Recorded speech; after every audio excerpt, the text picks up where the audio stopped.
नमस्कार मु निहारिका ओडिशा रे न्यूज रु आसंतु जानिबा आजिर खबर। ओडिशार कंधमाल जिले में विजय संकल्प समावेश उद्बोधन देले प्रधानमंत्री। जय श्रीराम जय जगन्नाथ कही अभिभाषण आरंभ कले प्रधानमंत्री।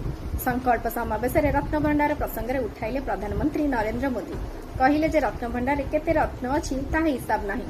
रत्नभंडार चाबी डुप्लिकेट केमिति हैला एहा आश्चर्यर विषय। महाप्रभुଙ୍କ रत्नभंडार को सुरक्षित रखि पारुनांती एहा दुखर विषय। गतकाली भुवनेश्वर में होइथिबा रोड शो रे अद्भुत समर्थन मिलिथिला बोली कहिले मोदी। से कहिले जे ओडिशार जनसाधारण पाखरे मु ऋणी, तांको सेवा करी मु ऋण सुझिबी। एथर निर्वाचन रे सबु रेकर्ड भांगिबो एनडीए। विकसित ओडिशा पई आपणको भोट जरूरी। कंधमाल परे बलांगीर सभा रे उद्बोधन देले प्रधानमंत्री। से कहिसंती जे लोकमानक उत्साह देखले लागुची परिवर्तन निश्चित। ओडिशा रे बीजेडी सरकार काउंटडाउन आरंभ हो जाइछि। से कहिसंती जे एठिकार सरकारंकु आपणकर कोनोसी चिंता नाही।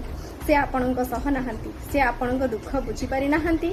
सेतिपई धनी ओडिशार लोकमाने आज गरीब एभली सरकार जीवा उचित कि नाही जनसाधारणंकु प्रश्न करिसंती प्रधानमंत्री।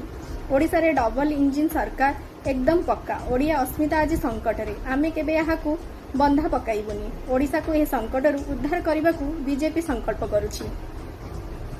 जून 4 बीजेडी सरकार एक्सपायरी डेट। जून 10 रे बीजेपी सरकार शपथ नेबे। सेथिपई ओडिशावासी को निमंत्रण करछन्ती प्रधानमंत्री।